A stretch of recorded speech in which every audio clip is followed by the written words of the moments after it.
నర్సీ తాత నేను రాజశేఖర్. సో ప్రధానంగా వార్తాపత్రికలో ఏ అంశాలు ముఖ్యాంశాలు ఉన్నాయో ఒకసారి చూద్దాం. ముందుగా మన మహాపత్రిక వెళ్దాం. సో మహాపత్రికలో చూసుకుంటే ప్రధానంగా మనకి పవన్ ప్యాకేజ్ స్టార్ అంటూ ఒక టాప్ న్యూస్ అయితే కనిపిస్తూ ఉంది. సో ప్రధానంగా ఇక్కడ 70 ఏళ్ళు వచ్చినా కూడా సీఎం కాలేవు, దమ్ముంటే టీడీపీని వదిలి ఒంటరిగా పోటీ చేయాలని, అలాగే పవన్ కళ్యాణ్ వ్యాఖ్యలపై MLA Anirudh Reddy hot comments చేశారు. మొన్న పవన్ కళ్యాణ్ మాట్లాడినటువంటి మాటలు దిష్టికి సంబంధించినటువంటి అంశాలు, తెలంగాణకు సంబంధించినటువంటి ప్రజల దిష్టి తగిలింది, అందుకే కోనసీమకి ఈ వరదలు వచ్చాయన్నటువంటి వ్యాఖ్యలు ఏవో చేశారని దానికి సంబంధించి విమర్శలు చేస్తున్నామంటే కూడా నిన్న అనిరుద్ధ్ రెడ్డి తీవ్రంగా విమర్శలు చేశారు. టీడీపీ నుంచి బయటికి రావాలి, ఓని చరిష్మాతో ఒంటరిగా పోటీ చేసి గెలవాలి, తర్వాత 10 ఏళ్ళ తర్వాత ముఖ్యమంత్రి అవుతారంటే అప్పటికి 70 ఏళ్ళు వస్తాయంటూ కూడా ఘాటైన వ్యాఖ్యలు చేశారు. సో ప్రధానంగా పవన్ కళ్యాణ్ ఏ సందర్భంలో మాట్లాడాల్సి వచ్చింది, పవన్ కళ్యాణ్ స్పందిస్తారా? ఎందుకంటే ఇక్కడ ఆంధ్రప్రదేశ్కి తెలంగాణకు ఉన్నటువంటి సత్సంబంధాలు ఇప్పటికైతే ఇక్కడ కూటమి ప్రభుత్వం కానీ, అక్కడ కూటమి లేకపోతే ఇక్కడ కాంగ్రెస్ కానీ ఒక సయోధ్య బాగానే ఉంది. అంటే గురు శిష్యులు అన్నటువంటి మాట వినిపిస్తున్నది అంశం వేరు, కానీ ఎక్కడ సమన్వయ లోపాలు కానీ లేకపోతే రాజకీయ నేతలు వేత్తలు ఎప్పటికప్పుడు వివాహ వేడుకలను లేకపోతే కొన్ని సందర్భాలను కలుస్తున్నటువంటి సందర్భాలు ఉన్నాయి. కానీ పవన్ వ్యాఖ్యలు ఏ సందర్భంలో మాట్లాడారు, అనిరుద్ధ్ రెడ్డి ఎందుకు స్పందించాల్సి వచ్చింది అనేది మాత్రం రెండు పార్టీలు స్పందిస్తాయి. ఈ అంశం ఎక్కడి వరకు దారితీపోతున్నట్టు మాత్రం చాలా కీలకంగా కనిపిస్తూ ఉంది. సో పవన్ కళ్యాణ్ ఎందుకు మాట్లాడాల్సి వచ్చింది, సో ఏ సందర్భంలో మాట్లాడారు, నిజంగా మాట్లాడడం సబబేనా అంటే ఒక రకంగా దిష్టి తగలాల్సిన అవసరం ఉంది. తెలంగాణ రాష్ట్రం కోసం తెలంగాణ కష్టపడినటువంటి సందర్భాలు, ఏపీ కోసం ఏపీ కష్టపడుతుంది. కానీ పవన్ ఎందుకు వ్యాఖ్యలు చేశారు? ఎప్పుడు కూడా ఇలాంటి వివాదాల్లో తెలంగాణ ఆంధ్రలో ఎప్పుడు గౌరవం ఉందని చెప్పినటువంటి పవన్ కళ్యాణ్ తెలంగాణలో ఉద్యమ స్ఫూర్తిని చాలా ఇన్స్పిరేషన్గా తీసుకోవడం చాలా సందర్భాల్లో ఏపీ మీటింగ్లో మాట్లాడినటువంటి సందర్భాలు. కానీ ఎందుకు పవన్ మాట్లాడాల్సి వచ్చింది అనేది మాత్రం చాలా కీలకంగా కనిపిస్తున్నటువంటి అంశంగా చెప్పుకోవచ్చు. మరొక అంశం, కేసీఆర్ దీక్ష సంగతి నిమ్మరసానికి తెలుసు. సో ఇక్కడ ఏదైతే దీక్షా దివస్ సందర్భంగా నిన్న బీఆర్ఎస్ పార్టీ ఎక్కడికక్కడ కార్యక్రమాలు నిర్వహించింది, సో పాలాభిషేకాలు చేసింది. అప్పుడు దీక్షా దివస్ ఆమరణ నిరాహార దీక్ష ఏదైతే కేసీఆర్ చేశారో సో ఆ అంశాన్ని ఒకసారి గుర్తు చేసుకుంటూ ఆయన త్యాగం అంటే కేసీఆర్ సచ్చుడు తెలంగాణ ఉద్యమం తెలంగాణ వచ్చుడు ఈ నినాదంతో ఆయన ముందుకు వెళ్ళేటువంటి సందర్భాలు ఉన్నాయి. అదే అంశాన్ని కొన్ని కామెంట్ చేశారు. బీఆర్ఎస్ దీక్షా దివస్పై మంత్రి సీతక్క ఫైర్ అయినటువంటి సందర్భం. అలాగే రేపటి నుంచి కుర్చీ లొల్లి ఉండదు. సో తెలంగాణకు సంబంధించినటువంటి అంశాలు కాంగ్రెస్ పార్టీలో ఒక రకంగా ఉంటే కర్ణాటకలో డిఫరెంట్గా ఉన్నటువంటి సందర్భాలు కనిపిస్తున్నాయి. అక్కడ కుర్చీ కోటం ఎప్పటికప్పుడు పెనుగులాట్లు అంటే ముఖ్యమంత్రిగా సిద్ధరామయ్య అయినప్పటి నుంచి కూడా ఇప్పటి వరకు ఎప్పటికప్పుడు సీఎం కుర్చీపై మార్పు ఉండబోతుంది, సీఎం సీటు మారబోతుంది. ఎందుకంటే డీకే శివకుమార్ పేరు ముందు నుంచి వినిపించింది. కీలకంగా ఆయన టీపీసీసీగా అక్కడ ఉంటూ పీసీసీ పదవిలో అక్కడ చేసినటువంటి కృషికి చాలా వరకు కాంగ్రెస్ పార్టీ కేడర్ కానీ ఎమ్మెల్యేలందరూ నాకు అనుకూలంగానే ఉన్నారన్నటువంటి సందర్భం కనిపిస్తుంది. ఒకసారి బ్రేక్ఫాస్ట్ ఏర్పాటు చేసిన తర్వాత సమస్య కొలిక్కి వచ్చింది. ఇక నుంచి కుర్చీ కోసం ఈ పెనుగులాట ఉండదు అన్నటువంటి క్లారిటీ అయితే ఇచ్చారు. అయితే అందులో కూడా డిఫరెంట్గా మేము భోజనం చేయడం బ్రేక్ఫాస్ట్ కోసం వెళ్ళాం, టిఫిన్ చాలా బాగుందని ముఖ్యమంత్రి చెప్పినటువంటి సందర్భాలు. సో అది డీకే శివకుమార్ కొంచెం క్లారిటీ కూడా ఇచ్చేటటువంటి సందర్భం కనిపిస్తుంది. సీఎం మార్పు ప్రతిపక్షాల అసత్య ప్రచారాలే 2028లో కాంగ్రెస్ పార్టీ గెలిపే లక్ష్యంగా పనిచేస్తామంటూ సీఎం సిద్ధరామయ్య చెప్పినటువంటి సందర్భాలు. హైకమాండ్ ఏం చెప్పినా దాన్ని అనుసరిస్తామంటూ కూడా డీకే శివకుమార్ చెప్పారు. ఇక్కడ ముఖ్యమంత్రిగా ఆయన ఉంటూ ఉప ముఖ్యమంత్రిగా ఈయనుంటూ సమన్వయంతో ముందుకు వెళ్తామంటే క్లారిటీ అయితే వచ్చింది. మళ్ళీ మరొకసారి సీఎం కుర్చీ కోసం ఇలాంటి వివాదాలు లేకపోతే అనుమానాలు రావంటే ఖచ్చితంగా వచ్చే అవకాశాలు ఉన్నాయని కూడా కొంతమంది చెప్తున్నటువంటి సందర్భాలు. ఎందుకంటే చాలా సందర్భాల్లో ఖండిస్తూ వచ్చినా కూడా మళ్ళీ అవే అంశాలు పునరావృతం అవుతున్నటువంటి సందర్భాలు ఉన్నాయి. కాబట్టి కీలకంగా ఇక్కడ చూసుకున్నటువంటి సందర్భంలో మరొకసారి సీఎం కుర్చీ కోసం డీకే శివకుమార్ ప్రయత్నాలు చేయకపోయిన అనుచరగానం మళ్ళీ బయటకు వచ్చే అవకాశాలు సోషల్ మీడియా వేదికగానో లేకపోతే మిగతా ప్లాట్ఫామ్స్ పరంగానో వచ్చే అవకాశాలు అయితే కనిపిస్తున్నాయి అనుకోవచ్చు. చూద్దాం ఏం జరగబోతుందో. సో మరొక అంశం చాలా కీలకంగా చూసుకుంటే వీకెండ్ అనాలిసిస్కి సంబంధించినటువంటి అంశం కనిపిస్తుంది. సీఎం రేవంత్ రెడ్డి 2 ఏళ్ళు తెలంగాణ కాంగ్రెస్లో డిసెంబర్ మాసం సంచలనాలకు వేదిక కాబోతుంది. ముఖ్యమంత్రిగా రేవంత్ రెడ్డి పదవి బాధ్యతలు స్వీకరించి 2 ఏళ్ళు అవుతూ ఉండగా పాలనలో తనదైన ముద్ర వేశారు, పార్టీకి రాజకీయ విజయాలను అందించారు. అయితే 2 ఏళ్లుగా ఢిల్లీ హైకమాండ్ తీసుకున్నటువంటి నిర్ణయాలు ఆయనకు అడుగడుగున ఆటంకాలు కలిగించేలాగా ఉన్నాయనే చర్చ ఉందని, ఆటంకాలు ఎన్ని ఎదురైనా మొండిగా దూసుకువెళ్లి విజయం సాధించడమే రేవంత్ రెడ్డి నైజం. ఎమ్మెల్సీలు ఎంపిక, కేబినెట్ విస్తరణ, బీసీసీ కమిటీ, డీసీసీలన్నింటా సీఎంకు దక్కినటువంటి గౌరవం కనిపిస్తూ ఉంది. అలాగే హైకమాండ్కి ఇచ్చినటువంటి ప్రాధాన్యం చూస్తే చెప్పుకోలేని పరిస్థితి ఉంది. దీనివల్ల పార్టీకి కలిగే ప్రయోజనాల చర్చ జరుగుతోంది. గాలి ఎలా ఉన్నా దాని దిశ మార్చే శక్తి తనకున్నదని సీఎం రేవంత్ రెడ్డి జూబ్లీహిల్స్ విజయం ద్వారా చాటి చెప్పినటువంటి సందర్భాలు కనిపిస్తున్నాయి. ఆయన చరిష్మాను బయటకు చెప్పినటువంటి సందర్భం కనిపిస్తుంది. ఇక గ్లోబల్ సమ్మిట్ తరువాత తెలంగాణ రాజకీయాల్లో సంచలనాలు చోటు చేసుకునే అవకాశం వాతావరణం కనబడుతుందంటూ ఇక్కడ weekend analysis ANN CEO journalist కంది రామచంద్రరెడ్డికి సంబంధించినటువంటి ఒక ఎడిషన్ ఇక్కడ ఇచ్చినటువంటి ఎడిటోరియల్ కనిపిస్తూ ఉంది. సో ప్రధానంగా తెలంగాణ రాజకీయాల్లో రేవంత్ రెడ్డి ఒక చారిత్రాత్మకమైనటువంటి ఎంట్రీ అని చెప్పుకోవచ్చు. ఆయన రావటం, TPCC అవ్వటం, అక్కడి నుంచి సీఎం రేసులో ఉండటం, కాంగ్రెస్ పార్టీని అధికారంలోకి తీసుకురావటం, 6 గ్యారంటీలు, ఇవన్నీ అంశాలు చూసుకుంటే Revanth Reddy day by day దినదినాభివృద్ధి అంటారు కదా, ఆ స్థాయిలో అంటే ఎవరు కాంగ్రెస్ పార్టీ అనగానే పైకి వెళ్తే కిందకి లాగేవారు ఉంటారని ఇలాంటి చాలా అంశాలు ఉన్నాయి, చాలా మాటలు వినిపిస్తూ ఉంటాయి. కానీ అవన్నీ దాటుకొని సీనియర్లను జూనియర్లను సమన్వయం చేసుకొని కొత్త పాతని కలుపుకొని ముందుకు వెళ్ళటంలో రేవంత్ రెడ్డి ఒక రకంగా సక్సెస్ అయ్యారు అన్నటువంటి వాక్యాలు వినిపిస్తున్నాయి. అయితే సీఎం రేవంత్ రెడ్డికి అనుకూలంగా ఉన్నటువంటి వాళ్ళకి మన DCC పదవుల్లో ఇవ్వలేదు. మొన్న ఎమ్మెల్సీ ఎన్నికల్లో కూడా ఎమ్మెల్సీ పదవులు ఇవ్వడంలో కూడా వేం నరేందర్ రెడ్డి లాంటి వారికి ఇవ్వనటువంటి సందర్భాలు. ఎందుకంటే వేం నరేందర్ రెడ్డి చాలా కీలకంగా రాజశేఖర రెడ్డికి ఎలా అయితే చేదోడు వాదోడుగా అప్పుడు ఒక వ్యక్తి ఉండేవాడు, సో ఇక్కడ ఈయన కూడా సేమ్ అలాగే వేం నరేందర్ రెడ్డి అంటే ముందు నుంచి ఇప్పటి వరకు కూడా సమన్వయకర్తగా ఒక రకంగా ఆడికి చేదోడు వాదోడుగా ఉన్నారు. అలాంటి వ్యక్తికి ఎమ్మెల్సీ ఇవ్వాల్సిన అవసరం ఉందని వినిపించినా కూడా అంటే ముఖ్యమంత్రికి అనుకూలంగా ఉండేవారికి, ముఖ్యమంత్రి చెప్పిన వారికో లేకపోతే వారి మనుషులుగా చలామణి అవుతున్న వారికి ఎవరికి కూడా పదవుల్లో అగ్రస్థానం నుంచి కాంగ్రెస్ పార్టీ హైకమాండ్ నుంచి ఎక్కడే అలాంటివి కూడా సహకారం అందట్లేదు అన్నటువంటి సారాంశంగా చెప్పుకోవచ్చు ఈ అంశం. సో ఇక్కడ మరొక కీలకంగా ఒక వార్త చూద్దాం. PCC చీఫ్గా శ్రీధర్ బాబు అన్నటువంటి వార్త, అది కూడా ఒక ప్రశ్నార్థకరంతో ఒక వార్త ఇక్కడ ప్రచురితమైంది. డిసెంబర్లో క్యాబినెట్లో పునర్వ్యవస్థీకరణ, భారీ మార్పులు ఖాయమన్న ప్రచారం, ACC ప్రధాన కార్యదర్శులుగా పొన్నం కోమటిరెడ్డి ఉండబోతున్నారన్నటువంటి ఒక ప్రశ్నార్థకరం వినిపిస్తోంది. బీసీ 2 అవుట్, బీసీల నుంచి 3 ఇన్ను, మంత్రివర్గంలోకి మహేష్ కుమార్ గౌడ్ ఖాయంగా కనిపిస్తున్నట్లు ఒక వార్త వినిపిస్తుంది. అలాగే బీసీ కోటాలో ఆది శ్రీనివాస్, విజయశాంతిలకు ఛాన్స్ దక్కవచ్చని కూడా ఒక ప్రచారం నడుస్తున్నటువంటి సందర్భం కనిపిస్తుంది. వెంకటరెడ్డి స్థానంలో రాజగోపాల్ రెడ్డి, మల్రెడ్డి రంగారెడ్డికి ఒక లైన్ క్లియర్ అయింది అన్నటువంటి ఒక ఊహాగానం. అలాగే TPCC చీఫ్తో పాటుగా శ్రీధర్ బాబుకు హోంమంత్రి దక్కుతుందని కూడా ప్రచారం జరుగుతుంది. సీనియర్ మంత్రుల శాఖల్లోనూ భారీ మార్పులు ఉండబోతున్నాయి. ఎందుకంటే ముందు నుంచి కాంగ్రెస్ పార్టీ పదవుల పంపకం కొన్ని మిగిలినటువంటి సందర్భాలు ముఖ్యమంత్రి దగ్గర కొన్ని శాఖలు ఉంచుకున్నారు. సో ఇవన్నీ ఎక్కడ ఉండబోతున్నాయి, ఎవరికి వెళ్ళబోతున్నాయి? ఎందుకంటే బీసీ నినాదంతో వచ్చింది 42% రిజర్వేషన్లు ఇవ్వబోతున్నామని ముఖ్యమంత్రి రేవంత్ రెడ్డి ఏదైతే అక్కడ బీసీ డిక్లరేషన్ కామారెడ్డిలో ప్రకటించారో అప్పటి నుంచి కూడా దాని మీదే కసరత్తులు చేస్తున్నారు. ఆ ఫలితం మన జూబ్లీహిల్స్లో కూడా కనిపించింది. అయితే ఇక్కడ శాఖల్లో కూడా బీసీలకు ఇవ్వాల్సిన ప్రాధాన్యత ఇవ్వాలి. ఎవరైతే బాగా పనిచేయట్లేదో వాళ్ళ మార్పులు చేర్పులు ఒక క్లియర్గా అంటే 2028లో ఎన్నికలే గెలిపే లక్ష్యంగా ముందుకు వెళుతుందా కాంగ్రెస్ పార్టీ అంటే ఖచ్చితంగా. ఎందుకంటే నేతలు సమన్వయం చేసుకోవడం, ఎవరైతే అసంతృప్తితో ఉన్నారో గతంలో ఇప్పుడు వాళ్ళని సంతృప్తి పరిచే విధంగా కొన్ని మార్పులు చేర్పులు చేయబోతున్నారు. దీని సారాంశం అదేని చెప్పుకోవచ్చు. భారీ మార్పులు ఖాయంగా ప్రచారం. ఇక్కడ పొన్నం కోమటిరెడ్డి ACC ప్రధాన కార్యదర్శులుగా ఉండబోతున్నారు అన్నటువంటి వార్తలు వినిపిస్తున్నాయి. సో ఒక రకంగా పొన్నం కోమటిరెడ్డి 2 మంత్రి పదవుల్లో ఉన్నారు. సో ఇక్కడ 2 బీసీలే. సో ఇక్కడ ఆప్షన్ చూసుకుంటే బీసీ నుంచి 2 అవుట్. ఎవరు అవుట్ అనేది కూడా చాలా కీలకంగా కాబోతుంది. 3 ఇన్ను అంటే బీసీ నుంచి 2కి పదవి నుంచి తప్పించి 3కి ఇవ్వబోతున్నారు. ఆ 3 ఎవరు, తప్పించవలెవరు, ఇవి చాలా కీలకంగా కాబోతున్నాయి. ఒకవేళ ఉంటే పొన్నం కోమటిరెడ్డి ఉండే అవకాశం ఉందా అన్నటువంటి వ్యాఖ్యలు కూడా వినిపిస్తున్నటువంటి సందర్భం కనిపిస్తుంది. దాంతోపాటుగా మంత్రివర్గంలోకి మహేష్ కుమార్ గౌడ్ అంటే TPCCగా ఉన్నటువంటి మహేష్ కుమార్ గౌడ్ని సో తప్పించి ఆయనకు ఒక ఉన్నతమైన పదవి ఇచ్చే అవకాశం కనిపిస్తుంది. అది మంత్రి పదవులోకి క్యాబినెట్లోకి తీసుకునే అవకాశం. ఎందుకంటే ఆయన ఎమ్మెల్సీగా కూడా ఉన్నారు కాబట్టి మహేష్ కుమార్ గౌడ్ని క్యాబినెట్లోకి తీసుకోబోతున్నారు, మంత్రి పదవి ఇవ్వబోతున్నారు అన్నటువంటి అంచనాలు కనిపిస్తున్నాయి. అలాగే బీసీ కోటాలో ఆది శ్రీనివాస్, విజయశాంతిలకు ఛాన్స్ దక్కవచ్చని ప్రచారం. ఎందుకంటే విజయశాంతిని ఎమ్మెల్సీగా తీసుకున్నారు. అనూహ్యంగా ఆమె పేరు మహిళా కోటా కిందనో లేకపోతే ACCగా వచ్చినటువంటి మీనాక్షి నటరాజన్ వచ్చిన తర్వాత విజయశాంతి యాక్టివ్ అవ్వడం సందర్భం కనిపించింది. ఎందుకంటే కాంగ్రెస్ పార్టీ ఎన్నికలకు ముందు ఆమె కాంగ్రెస్ పార్టీలో జాయిన్ అయినా కూడా ఎక్కడ కూడా కనిపించినటువంటి సందర్భాలు గెలుపు తర్వాత స్తబ్దుగానే ఉన్నారు. దాదాపుగా 1.5 ఇయర్ తర్వాత ఆమె వచ్చిన తర్వాత పూర్తిగా మార్పులు చేర్పులు వచ్చాయి. అప్పుడు తెరపైకి వచ్చినటువంటి సందర్భం.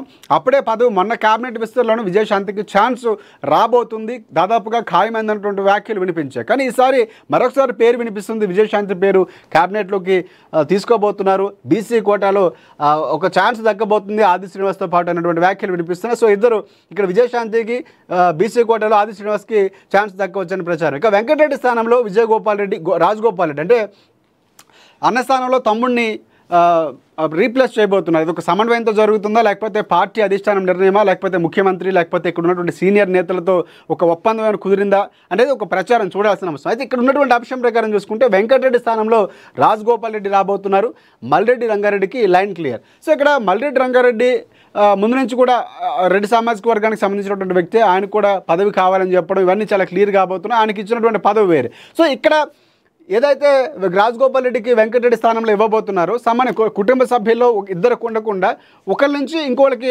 ఆ పోస్ట్ని బదిలీ చేస్తున్నారో, లేకపోతే మంత్రిగా ఇంకోళ్ళకి ఇవ్వబోతున్నారంటే అక్కడ ఇక్కడ ఉన్నటువంటి సమాచారం ప్రకారం క్లియర్గానే కనిపిస్తుంది. సో అలా కనిపిస్తే ఒక రకంగా ఒప్పందం మీద వెళ్ళిందా కాంగ్రెస్ పార్టీ చెప్పడం వల్ల ఆ ఒప్పందానికి ఒప్పుకున్నారు. ఇది కూడా చాలా క్లియర్గా ఆలోచించాల్సిన అంశం. ఇక్కడ పీసీసీ చీఫ్తో పాటుగా శ్రీధర్ బాబుకు హోంమంత్రి దక్కుతుందని కూడా ప్రచారం కనిపిస్తుంది. సో శ్రీధర్ బాబు ఇప్పటికే ఐటీ శాఖ మంత్రిగా ఉన్నారు. సో తనదైన పనిని కొనసాగించుకుంటూ ముందుకు వెళుతున్నారు. కాంగ్రెస్ పార్టీ అదనంగా ఆ బాధ్యతతో పాటుగా అంటే ఐటీ శాఖతో పాటుగా అప్పగిస్తుందో, లేకపోతే ఐటీ శాఖను ఏమైనా ఇంకొకరికి మార్పులు చేర్పులు చేసే అవకాశం ఉంది. ఇవన్నీ కూడా క్లియర్ కట్గా వినిపిస్తున్నటువంటి అంశాలు. సో భవిష్యత్తులో ఏం జరగబోతుంది, ఇటువైపు డీసీసీ నియామకాలు జరిగిన తర్వాత సర్పంచ్ ఎన్నికలకి ముందుకు వెళుతున్నటువంటి సందర్భం కనిపిస్తుంది. మొదటి విడత నామినేషన్ల ప్రక్రియ కూడా నిన్నే ముగిసింది. సో ఈ నేపథ్యంలో కాంగ్రెస్ పార్టీ ఎలాంటి నిర్ణయాలు తీసుకోబోతుందంటే మంత్రివర్గ విస్తరణలో కూడా మార్పులు చేర్పులు చేస్తుంది. ప్రజలకు అందుబాటులో ఉండాలని ప్రజాప్రభుత్వంగా అనిపించుకొని గ్లోబల్ సమ్మిట్ కోసం ప్రయత్నాలు చేస్తున్న నేపథ్యంలో అంటే పార్టీ పరంగా కూడా పటిష్టం చేసుకునే ప్రయత్నం చేస్తుందంటే అలాంటి విషయాలుగానే కనిపించవచ్చు. ఎందుకంటే శ్రీధర్ బాబుకు హోంమంత్రి, ఎందుకు హోంమంత్రి ఇంతవరకు ఎవరికి ఇవ్వనటువంటి సందర్భం, విద్యాశాఖ ఎవరికి ఇవ్వలేదు. సో ఈ శాఖల కేటాయింపు ఉండబోతుంది, మార్పులు చేర్పులు ఉండబోతున్నది మాత్రం ఖచ్చితంగా కనిపిస్తుంది. సీనియర్ మంత్రుల శాఖలో కూడా భారీ మార్పులు, ఇందాక మనం మాట్లాడుకున్నాం, ఎవరైతే సీనియర్ మంత్రులు ఉన్నారో వారి శాఖలో కూడా మార్పులు ఉండబోతున్నది మాత్రం స్పష్టంగా కనిపిస్తుంది. దీనికి సంబంధించి కూడా మరికొన్ని రోజుల్లో క్లియరెన్స్ వచ్చే అవకాశం కనిపిస్తుంది. వారికి ఉన్నటువంటి అనుభవం, సీనియారిటీ, గతంలో చేసినటువంటి అనుభవాల ఆధారంగానే ఇవ్వబోతారా, లేకపోతే సీనియర్ జూనియర్ క్యాలిక్యులేషన్స్ లేకపోతే అసంతృప్తుల క్యాలిక్యులేషన్తో కాంగ్రెస్ పార్టీ ఇవ్వబోతుంది అనేది మాత్రం చూడాల్సిన అంశమే. ఇక నెక్స్ట్ మనం చూసుకుంటే మరొక వార్త, గల్లీలో దోస్తీ ఢిల్లీలో కుస్తీ అనేటువంటి వార్త కనిపిస్తూ ఉంది. సిద్ధాంతాలకు తిరోధకాలు గెలిపే బంధు, పగలు పార్టీల ఫైటింగ్, రాత్రిపూట సీట్ల సిట్టింగ్, జెండా పక్కన పెట్టి అజెండా మార్చేస్తారు, సంప్రదింపులు, బుజ్జగింపులు, సెటిల్మెంట్లు, గ్రామాల్లో నయాధంద. సో ఈ వార్తకు సంబంధించి తెలంగాణ పల్లెల్లో ప్రస్తుతం రాజకీయ ముఖచిత్రం పూర్తిగా మారిపోయింది. ఒకప్పుడు సిద్ధాంతాలు, పార్టీ జెండాలు, నాయకులు పిలుపులే శిరోధార్యంగా ఉండేటటువంటి గ్రామ రాజకీయాలు నేడు పూర్తిగా వ్యాపారమయంగా అస్తవ్యస్త రాజకీయాలుగా రూపాంతరం చెందాయి. రాష్ట్ర స్థాయిలో, రాజకీయ స్థాయిలో, జాతీయ స్థాయిలో ఒకరిపై ఒకరి కత్తులు దూచుకునే బద్ధ శత్రువులైనటువంటి పార్టీలు గ్రామ పులిమేరలోకి వచ్చేసరికి మాత్రం మిత్రులుగా మారిపోతున్నారు. నువ్వా నేనా అంటూ అసెంబ్లీ వేదికగా, పార్లమెంట్ వేదికగా సవాళ్ళు విసురుకున్నటువంటి పార్టీల కేడరు గ్రామ పంచాయతీ ఎన్నికల బరిలో మాత్రం నువ్వు సర్పంచ్, నేను ఉప సర్పంచ్, లేకపోతే నువ్వు ఈ పదవి తీసుకుని నేను ఈ పదవి తీసుకుంటావు అనుకో, ఒక అగ్రిమెంట్, ఒక అండర్స్టాండింగ్తో ఉన్నాయన్నటువంటి వార్త కనిపిస్తుంది. సో ఇది ఒక రకంగా మంచి విషయం అని చెప్పుకోవచ్చు. అంటే గ్రామ అభివృద్ధి కోసం గ్రామ స్వరాజ్యం అంటారు. అంటే గ్రామాలు, పల్లెలు బాగుంటేనే పట్టణాలు బాగుంటాయి, పట్టణాలు బాగుంటేనే తద్వారా దేశం బాగుంటుంది. సో అక్కడి నుంచి మనకు రూట్స్ ఏవైతే ఉన్నాయో ఒక రకంగా రాజకీయంగా బలంగానే ఉంది. అంటే పార్టీ ఎన్నికలు వచ్చేటప్పుడు నువ్వు ఆ పార్టీని, నీ పార్టీ అన్నటువంటి తగాఫోర్లు, ఎందుకంటే గొడవలు పడుకున్నటువంటి సందర్భాలు కనిపించాయి, కొట్లాట్లు, పోలీస్ స్టేషన్ల వరకు వెళ్ళటం, కొన్ని సందర్భాల్లో మరణించినటువంటి సందర్భాలు ఉన్నాయి. కానీ గ్రామ అభివృద్ధి కోసమో లేకపోతే ఒక రకంగా ఉన్నటువంటి సందర్భంలో ఏకదాటిగా ఒక నిర్ణయం తీసుకోవడం, ఏకగ్రీవాలు కూడా అవుతున్నటువంటి సందర్భాలు కనిపిస్తున్నాయి. సో నిన్న మొదటి నామినేషన్ల ప్రక్రియ ముగిసిన నేపథ్యంలో చాలా ప్రాంతాల్లో, చాలా గ్రామాల్లో ఏకగ్రీవాలు అయ్యాయి. ఇక్కడ ఇదే అంశానికి సంబంధించి మనకు ప్రధానంగా వార్త కనిపిస్తూ ఉంది. సో ఇక్కడ గొడవలు ఏమీ వద్దు, నువ్వు ఈ పదవి తీసుకుని నీ పదవి తీసుకుంటాను, ఒక అండర్స్టాండింగ్, మ్యూచువల్ అండర్స్టాండింగ్తో వాళ్ళు ముందుకు వెళ్తున్నటువంటి సందర్భం కనిపిస్తుంది. సో రాజకీయాల్లో ఇలాంటి అంటే గ్రామ అభివృద్ధి కోసం ఒక రకంగా పంచాయతీ ఎన్నికలు నిర్వహిస్తే ఎంత వ్యయం అవుతుంది, ఎన్ని ఘర్షణలు జరుగుతాయి, ఎంత సమయం వృధా అవుతుంది ప్రభుత్వానికి సంబంధించి కూడా, ఇవన్నీ లేకుండా ఏకగ్రీవం చేసుకోవడం, ఇనానమస్గా ఒక అభ్యర్థిని ఎన్నుకోవడం అనేది చాలా వరకు. ఎందుకంటే ప్రభుత్వం నుంచి ప్రోత్సాహం 10 లక్షల రూపాయలు కూడా ఎవరైతే ఏకగ్రీవంగా ఎన్నికవుతున్నారో వారికి ఇవ్వబోతున్నారు. సో అక్కడ గ్రామంలో అభివృద్ధి పనులు చేసుకోవడానికి, సమయాన్ని వృధా చేయకుండా ఉండడానికి, ఒక విజన్తో ముందుకు వెళ్ళడానికి, సమన్వయంతో ఉండడానికి చాలా ఏకగ్రీవాల తోడ్పాటును అందిస్తాయి. అయితే ఇక్కడ పోలీసులు చెప్తున్నటువంటి అంశాలు ఏంటంటే, ఏకగ్రీవం చేసుకునే ముందు బెదిరింపులకు పాల్పడవద్దు, లేకపోతే బ్లాక్మెయిల్ చేస్తూ, లేకపోతే వేలం పాటలు పాడుకుని ఈ అంశాలు. కానీ వేలం పాటలు కొన్ని ప్రాంతాల్లో జరుగుతున్నాయి. 10 లక్షలకి, లేకపోతే 11 లక్షలకి, లేకపోతే ఈ పని చేయాలి, ఇట్లాంటి ఒక అగ్రిమెంట్లతో మాట్లాడుతున్న గ్రామ విధులు, సర్పంచ్ విధులు తెలుసుకొని, సో ప్రధానంగా ఈ అంశాలతో ముందుకు వెళితే గ్రామ స్వరాజ్యం, గ్రామాల అభివృద్ధి ఉండబోతుంది. ఒక రకంగా గల్లీలో దోస్తానా చేస్తున్నారు. సో లోకల్గా మాత్రం అంశాలు వచ్చేటప్పటికి కొట్టుకున్నటువంటి ఢిల్లీలో కుస్తీ పడుతున్నటువంటి సందర్భాలు. ఇక్కడ ముగిసిన పంచాయతీ ఎన్నికల తొలి విడత నామినేషన్లు, సర్పంచ్ స్థానాలు 8,198 నామినేషన్లు వచ్చినటువంటి సందర్భం కనిపిస్తుంది సర్పంచ్ స్థానాలకు. సో 11,502 వార్డు మెంబర్ నామినేషన్లు కూడా వేసినటువంటి సందర్భం కనిపిస్తుంది. సో ఇందులో 4,901 నామినేషన్లు దాఖలు కాగా, రెండో రోజు వార్డు మెంబర్ స్థానాలకు 9,643 దాఖలయ్యి. మొత్తం ఓవరాల్గా చూసుకుంటే 11,502 వార్డు మెంబర్లు, 8,198 మంది సర్పంచ్ నామినేషన్లు అయితే దాఖలయ్యాయి. సో ఇవన్నీ ఉండబోతున్నాయి. సో లోకల్ ఫైట్ కొనసాగుతుంది. సో ఇక్కడ గోడకు వేలాడదీసిన తుపాకీ సైలెంట్గా ఉంటుంది. కేటీఆర్ చాలా కీలకమైనటువంటి వ్యాఖ్యలు చేశారు. నాయకుడు ఎప్పటికైనా నాయకుడే. కేసీఆర్ బయటకు రాకపోవడంపై కేటీఆర్ స్పందించారు. సో అక్కడ తుపాకీ గోడకు వేలాడి ఉండడం అనేది ఫామ్ హౌస్లో ఉంటాం కాంగ్రెస్ పార్టీ వర్షంలో చూసుకుంటే. సో అక్కడ ఉన్నటువంటి తుపాకీ గోడకు ఉన్నంత మాత్రాన దానిలో ఉన్నటువంటి బుల్లెట్ పేలకుండా ఉండదు, అవసరమైనప్పుడు అది ఉపయోగపడకుండా ఉండదు అన్నటువంటి వ్యాఖ్యలు అనుకోవచ్చా? అంటే నిజంగానే ఆ వ్యాఖ్యలతోనే చేశారు. అంటే తుపాకీకి ఉన్నటువంటి పవర్ గోడకున్నంత మాత్రాన తగ్గిపోదు అన్నటువంటి అర్థం వచ్చేలా కేటీఆర్ వ్యాఖ్యలు చేశారు. సో గోడకు వేలాడదీసిన తుపాకీ సైలెంట్గానే ఉంటుంది, కానీ అవసరం వచ్చినప్పుడు మాత్రం అది ఖచ్చితంగా బుల్లెట్ బయటకు విడిచిపెడుతుందా అన్నటువంటి వ్యాఖ్యలు.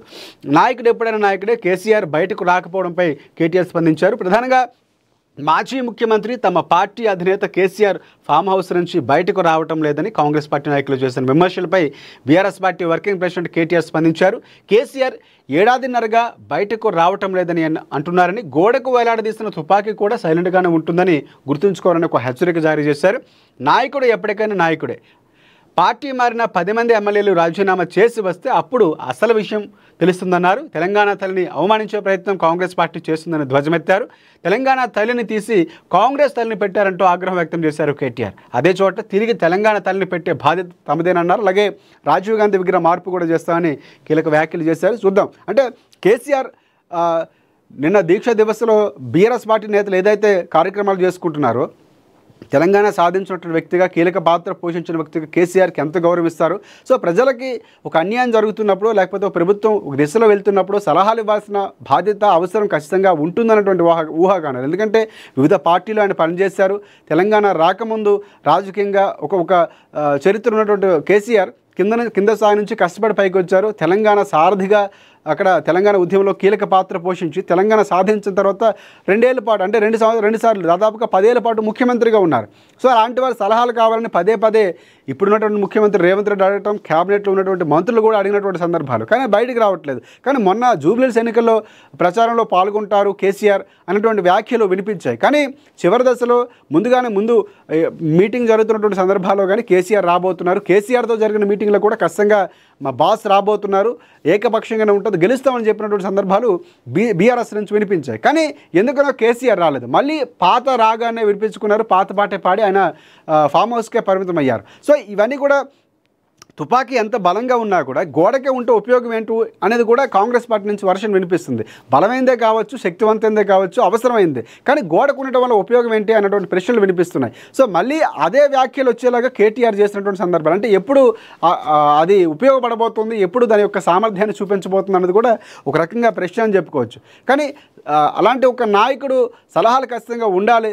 ఎందుకంటే పార్టీకి అవసరమైనటువంటి సందర్భాల్లో మొన్న ఉప ఎన్నికల్లో రావాల్సిన అవసరం ఉంది, కానీ ఎందుకు రాలేదు అనేది పార్టీకి సంబంధించిన అంశం. కానీ కార్యకర్తల్లో మాత్రం ఆ నైరాశ్యం ఉంది. నిజంగా కేసీఆర్ ఓటమిని ముందే ఊహించి రాలేదా అన్నటువంటి వ్యాఖ్యలు ఒకవైపు నుంచి వినిపిస్తే, వచ్చుంటే బాగుండేది, సో ఆయన వచ్చిన తర్వాత ఖచ్చితంగా గెలుపు అవకాశాలు స్పష్టంగా ఉండేవి అన్నటువంటి వ్యాఖ్యలు కూడా వినిపించాయి. మొత్తానికి కేటీఆర్ వ్యాఖ్యలు మాత్రం ప్రస్తుతానికి తుపాకీ లాంటి వారితో పోసినటువంటి సందర్భం కనిపిస్తుంది కేసీఆర్ని. చూద్దాం ఈ వ్యాఖ్యల కౌంటర్లు ఏమి రాబోతున్నాయి, ఏం జరగబోతున్నది. సో ఇక్కడ మరొక వార్త చూసుకుంటే, తెలంగాణ పవర్ ప్లాన్ 2047 అన్నటువంటి ఒక వార్త కనిపిస్తూ ఉంది.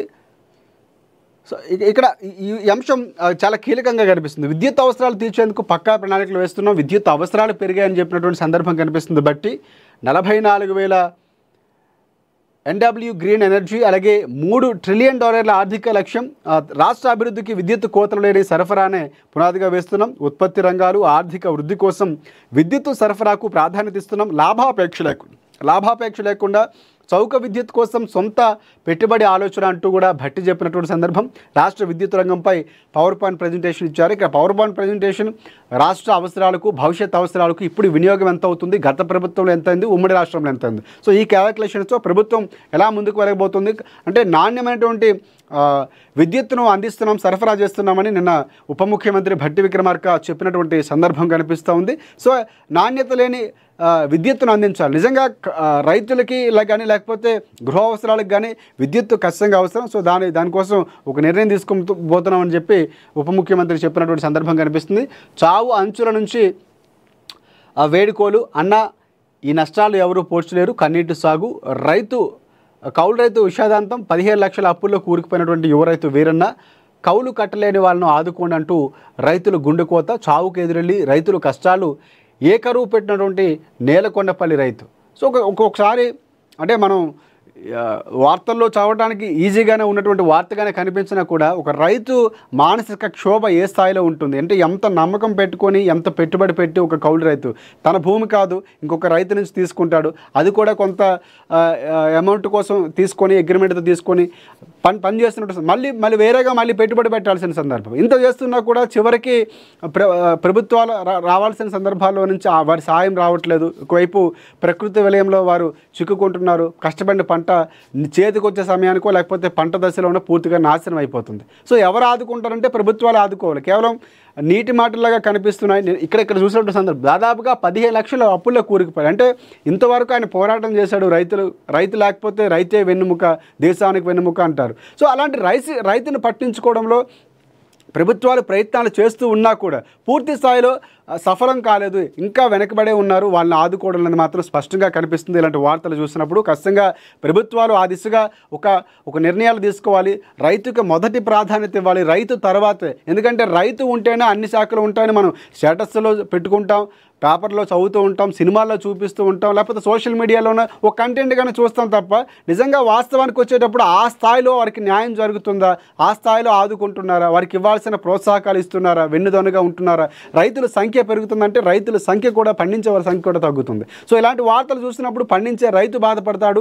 ఒకవేళ వ్యవసాయం చేద్దాం అనుకున్న యువ రైతు కూడా, ఇక్కడ కూడా యువ రైతు వీరన్న. సో ఇక్కడ 15 లక్షలు కౌలు రైతుగా ఉంటూ ఆయన చనిపోయినటువంటి సందర్భం కనిపిస్తుంది. ప్రభుత్వాలు కానీ దృష్టి పెట్టాల్సిన అంశం. ఎందుకంటే రైతులు లేకపోతే, రైతు లేని దేశాన్ని ఊహించలేము, రాష్ట్రాలు ఊహించలేము. కాబట్టి ఖచ్చితంగా అలాంటి ప్రయత్నాలు ప్రభుత్వాలు తీసుకోవాలి. సో అలాంటి అండదండగా ఉండాల్సిన అవసరం ఖచ్చితంగా ఉందని చెప్పొచ్చు. ఇక్కడ ఐబొమ్మ ఇంటర్నెట్కు సంబంధించిన మరొక వార్త కనిపిస్తుంది. సో ఇంటర్నెట్ బొమ్మ ఐబొమ్మకు సంబంధించినటువంటి వార్తలు వరుసగా మనం వింటూనే ఉన్నాం. ఐబొమ్మ రవి ఎప్పుడైతే చిక్కాడు కరేబియన్ నుంచి వచ్చిన తర్వాత కోర్టు కేసుకు సంబంధించినటువంటి హాజరవుతున్న సందర్భంలో పోలీసులు పట్టుకున్నారు. వరుస ప్రతిరోజు వార్తల్లోనే నిలుస్తున్నటువంటి సందర్భం కనిపిస్తుంది. సో ఇక్కడ ఐబొమ్మ పేరు వెనుక రహస్యం చెప్పారైనా టెలిగ్రామ్ నుంచి పైరసీ అప్లోడ్లు చేసినట్లు ఒప్పుకున్నారు. కరేబియన్తో క్వాలిటీకి సంబంధించినటువంటి చర్చ జరిగి మరింత క్వాలిటీగా ఇచ్చేందుకు వాళ్ళతో ఒప్పందం చేసుకున్నారు. ఇక్కడ ప్రధానంగా ఆయన విశాఖపట్నానికి చెందినటువంటి వ్యక్తిగా అక్కడ బొమ్మ బాగుంది, లేకపోతే బొమ్మ చినిపోయింది, సూపర్గా ఉంది అంటే బొమ్మ అనే వాడుతాం కాబట్టి, సో ఆ ఇంటి పేరులో ఇమ్మడి కాబట్టి ఐ తీసుకొని ఐబొమ్మగా ఆయన నామకరణం చేసినట్లు, దానికి ప్రతిపాదన చేసినప్పుడు చెప్పారు. అలాగే బప్పానికి సంబంధించి కూడా దాన్ని బలపంగా మార్చుదాం అనుకున్నాం, కానీ టెక్నికల్గా కొన్ని సమస్యలతో అది అవ్వలేదు, అందుకే బప్పంగా పెట్టానని కూడా ఆయన చెప్పినటువంటి సందర్భాలు. ఇంకా కొన్ని వెబ్సైట్స్ ఉన్నాయి, ఇంకా తీగలాగితే డొంక కదులుతున్నట్టు ఆయన కొన్ని అంశాలు తెలియదు, గుర్తులేదు, మర్చిపోయిన అంటారు కాబట్టి సో అట్లా చెప్తున్నారు. సో ఇంకా విచారణ జరుగుతుంది. సో ఈ 5 రోజులు కస్టడీలో ఇంకా మరిన్ని విషయాలు రాబోతున్నాయి, పోలీసులు కస్టడీకి తీసుకుంటారని అవన్నీ కూడా చాలా కీలకం కాబోతున్నాయి. సో పేరు నామకరణం కంటే కూడా ఇది మూలాలు ఎక్కడికి ఉన్నాయో, ఎంతవరకు డ్యామేజ్ జరిగిందో తెలుసుకోవాలి. ఎందుకంటే ఐబొమ్మ రవికి సంబంధించి నేపథ్యం చూసుకున్నా లేకపోతే కుటుంబ వ్యవహారాలు చూసుకున్నా ఆయన ఎందుకు వెళ్ళాడు అనేది ఒక అయితే, ఆయనకు ఫ్యాన్స్ కూడా ఉన్నటువంటి సందర్భం కనిపిస్తుంది. మాలాంటి సామాన్యుల పాట ఆయన ఒక హీరోగానో పోర్ట్రేట్ చేస్తున్నటువంటి సందర్భం కనిపిస్తుంది. దానివల్ల నష్టం ఉంది, లాభం ఉంది అనుకున్నటువంటి వ్యాఖ్యలు ఉన్నాయి, రెండు వినిపిస్తున్నాయి. కానీ ప్రభుత్వాలు నియంత్రించాల్సిన అవసరం ఉంది. ఇదే చొరవ బయట వ్యక్తులకు కూడా చూపించాలి, లేకపోతే సామాన్య జనానికి కూడా అన్యాయం జరిగితే రావాలి, లేకపోతే మిగతా అంశాల్లో కూడా టికెట్ల రేట్ల విషయంలో ఇవన్నీ కూడా మాట్లాడుతున్న అంశాలు. ఇవి చాలా డైమెన్షన్స్ ఉంటాయి, చాలా రూపాల్లో మాట్లాడాల్సిన అంశాలు ఇవన్నీ కూడా. సో ఇక్కడ డేటా చోరీ జరుగుతున్నటువంటి అంశం మనకి నష్టం కలిగించే అంశం. కానీ వినోద పన్నుకు సంబంధించినటువంటి ప్రభుత్వాలు ప్రోత్సాహం ఇవ్వటం, లేకపోతే టికెట్లు తగ్గించడం అనేది మాత్రం వారి పరిధిలో ఉంటాం. వినోదాన్ని కాస్త వ్యాపారంగా మారిపోయింది. ఆ వ్యాపారం మనకి కష్టతరమైనటువంటి సాధ్యం. సో ఖచ్చితంగా అప్పుడు ఇలాంటి ఈజీగా సినిమా చూడడానికి అవకాశం ఉంటే ప్లాట్ఫామ్స్ని మనం అప్రోచ్ అవుతుంటాం. కానీ ఆ క్రమంలో నష్టపోతున్నటువంటి వ్యాఖ్యలు కూడా వినిపిస్తున్నాయి. సో ఆ డేటా చోరీ జరగకుండా మనం కూడా సెక్యూరిటీ తీసుకోవాలి. అంటే ఐబొమ్మ రవి చేసింది మంచి చెడు అనేది మనం ఇక్కడ మాట్లాడడం కంటే సందర్భంలో నష్టం లాభం అనేది మాత్రం ఖచ్చితంగా మాట్లాడుకోవాలి. ఇటువైపు ప్రభుత్వాలు ప్రజలు కూడా ఖచ్చితంగా ఆలోచించాలి. సినిమా ఇండస్ట్రీకి సంబంధించినటువంటి మార్పులు కూడా ఖచ్చితంగా రావాల్సిన అవసరం ఉంది. సో ఇక్కడ ఇది ప్రధానంగా వార్తలు అయితే కనిపిస్తున్నటువంటి అంశాలుగా మనం చెప్పుకోవచ్చు. సో ఫైనల్గా రాజకీయాల సంబంధించినటువంటి మార్పులు చాలా కీలకంగా కనిపిస్తున్నాయి. ఈరోజు మనకు వార్తాపత్రికల్లో గల్లీ నుంచి ఢిల్లీ దాకా రాజకీయాలు కూడా మారుతున్నటువంటి సందర్భాలు. పంచాయతీ ఎన్నికల్లో దోస్తానా చేస్తున్నారు. ఏకగ్రీవంగా వారి గ్రామాల్లో వారే అభివృద్ధి చేసుకునేందుకు ఒక వార్త అయితే కనిపిస్తోంది. వారిని స్వయం ప్రతిపత్తిగా వారే ప్రకటించుకుంటూ మేమే మా గ్రామాల్లో అభివృద్ధి చేసుకుంటామని చెప్పినటువంటి సందర్భాలు కనిపిస్తున్నాయి. ఇక ప్రధానంగా కాంగ్రెస్ పార్టీలో మార్పులు ఉండబోతున్నాయి. తెలంగాణ రాజకీయాల్లో గ్లోబల్ సమ్మిట్కి కూడా ముందుకు వెళుతున్నటువంటి సందర్భాలు ఇవన్నీ కూడా ఈరోజు వార్తలుగా కనిపిస్తున్నటువంటి సందర్భాలు కనిపిస్తున్నాయి. ఇది ఇవాల్టి మార్నింగ్ న్యూస్ విత్ నర్సయ్య తాత. Stay tune to ANN Telugu news.